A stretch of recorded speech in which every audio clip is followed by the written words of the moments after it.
Assalamualaikum warahmatullahi wabarakatuh. Perkenalkan, nama saya Rizka Putri Ningsih, Prodi Teknik Budidaya Perikanan NIT 19.3.03055.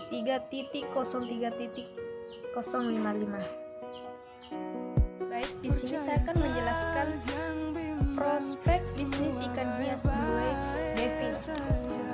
Ikan Blue Devil merupakan salah satu ikan hias yang sangat diminati oleh pencinta ikan hias. Setiap tahunnya perminatan pasar dari bisnis ini terus mengalami peningkatan. Dibuktikan dengan banyaknya komunitas pencinta ikan hias di berbagai kota. Pembenihan.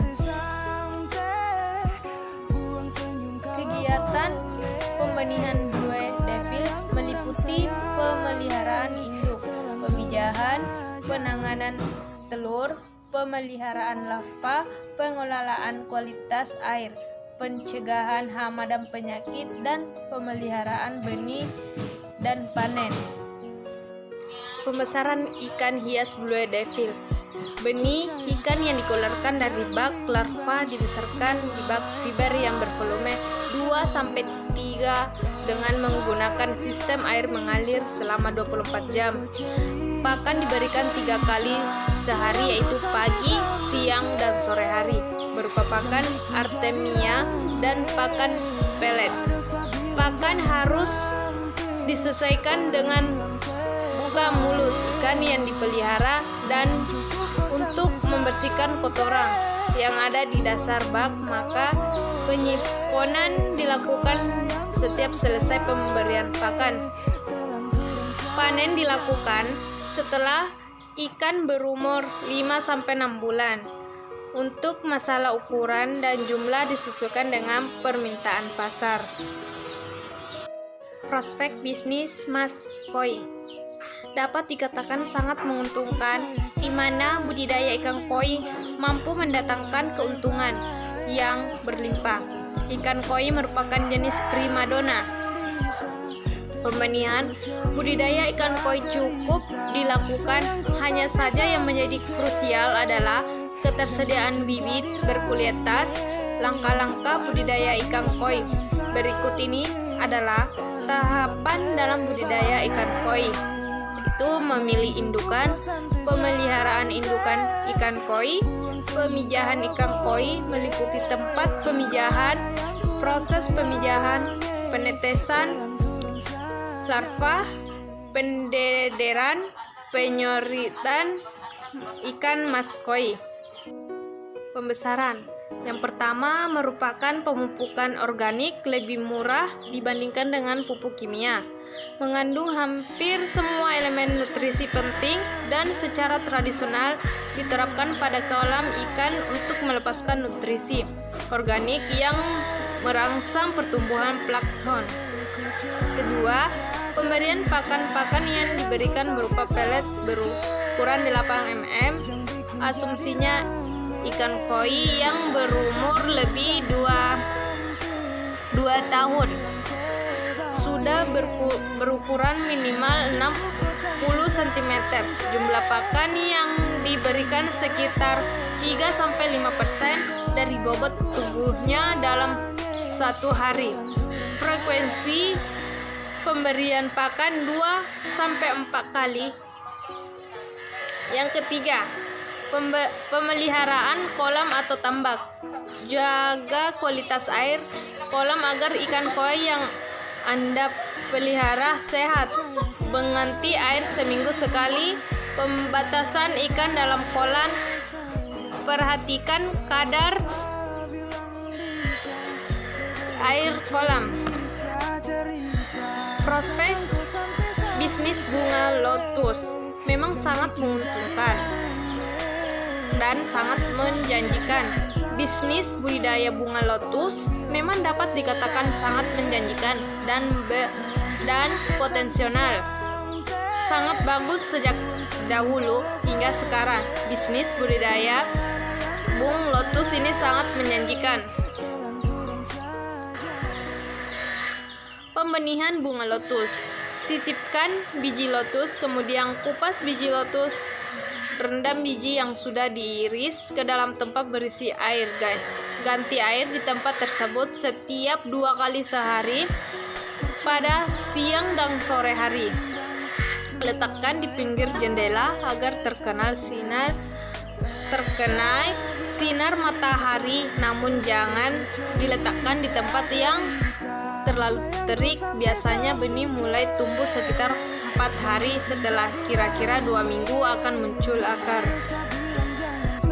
Pembesaran bunga lotus. Letakkan tanaman lotus di tempat yang terkena sinar matahari langsung. Hindari tempat yang berkena angin agar tangkai lotus tidak mudah patah karena tertiup angin. Semprot bunga dengan pestisida 2 minggu sekali agar terhindar dari kutu daun. Apalagi saat musim hujan tiba. Berikan pupuk cair secara berkala sekitar 2 bulan sekali agar tanaman mendapatkan cukup nutrisi. Juga saat hara sesekali pangkaslah daun lotus yang kering dan layu agar tetap terlihat cantik. Cegah air yang ditanami lotus dari serangan nyamuk dan memasukkan ikan agar bisa memakan jentik-jentiknya. Prospek bisnis udang ceri. Sebagai besar orang membudidayakan udang ceri. Ini merupakan salah satu bisnis yang menguntungkan. Pembenihan. Benur udang. Ekor udang betina lebih terlihat gemuk dan sedikit melebar karena digunakan untuk meletakkan telur, sedangkan udang jantan lebih terlihat ramping dan kecil. Media budidaya udang ceri. Pastikan Anda juga memperbarui aerator sebagai alat bantu dan peningkatan kadar oksigen dalam udara. Nah, setelah semua persiapan selesai, Anda bisa memasukkan udang hias dengan menggunakan jaring lunak secara perlahan. Pastikan Anda menutup bagian jala untuk mencegah benur lompat. Pembesaran udang ceri. Pemeliharaan udang ceri sebagai berikut. Berilah pakan udang ceri berupa alga atau lumut setiap hari sebanyak 2 hingga 3 kali sehari.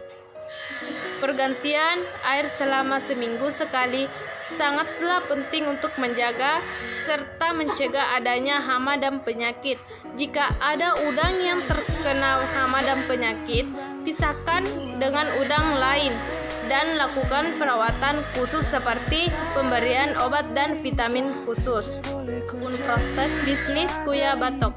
Dengan melihat peluang dan potensi, maka budidaya kura-kura kuya batok bisa menjadi salah satu bisnis yang menjanjikan. Pembenihan. Induk merupakan indukan jantan dan betina yang dalam kondisi sehat dan tidak terkena serangan penyakit apapun. Pergerakan keduanya lincah dan tidak terlihat lemah. Cara mempersiapkan kandang yang ideal. Pada dasarnya kita harus ketahui karakteristik hen kura-kura batok yang menyukai hidup di daratan, namun juga jangan lupa bahwa hewan yang satu ini juga membutuhkan air, tidak hanya untuk memenuhi kebutuhan minumnya, tetapi juga sarana perkembangannya. Adapun pembesaran kuya batok.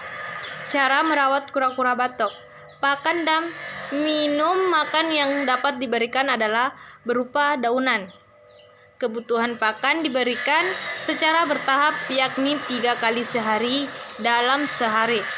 Dan saat betina siap bertelur, maka pembenihan pakan harus ditingkatkan untuk minum dan sebaiknya tidak perlu menyediakan sebab kolam yang bisa dipakai kura-kura yang telah tersedia di dalam kolam kandang juga mengawinkan induk. Sebenarnya proses ini dapat berlangsung secara alamiah. Anda hanya harus menempatkan kedua induk yang siap kawin di dalam satu kandang. Dengan begitu, proses perkawinan alami akan dapat berlangsung dengan alami. Mewak anak kura-kura batok. Setelah induk betina bertelur, maksimal sebagai indukan jantan dikeluarkan dari dalam kandang agar indukan betina nantinya fokus merawat anak-anaknya saat bertelur sudah menetes. Prospek bisnis karang hias Acropora. Budidaya karang hiasa ini berpotensialnya luar biasa. Seperti dikondisikan COVID-19, pemerintah pasar tidak terganggu, bahkan lebih tinggi pemasarannya. Maka dari itu, prospek bisnis karang hias ini sangat menjanjikan untuk budidaya karang hias. Pemilihan. Ciri-ciri karang yang sehat dapat dilihat dari warnanya yang cerah dan tegas. Metode rak, jaring, dan substrat banyak digunakan untuk budidaya karang hiasa. Metode ini banyak digunakan karena memudahkan secara operasional. Pemberian pemantauan dan perawatan terhadap bibit karang. Saat bibit karang sudah dipasang dan dalam proses pertumbuhan, harus dilakukan pemantauan dan pembersihan karang secara berkala. Hal ini dilakukan untuk menjaga kesehatan bibit karang. Bibit karang yang sudah terjangkit penyakit biasanya akan sulit dipulihkan kembali. Cara satu-satunya hanya dengan memotong karang yang sudah berpenyakit agar penyakit tersebut tidak menyebar luas. Itulah tadi hasil presentasi saya. Jika ada kata-kata yang salah mohon dimaafkan. Sekian dan terima kasih. Wassalamualaikum warahmatullahi wabarakatuh.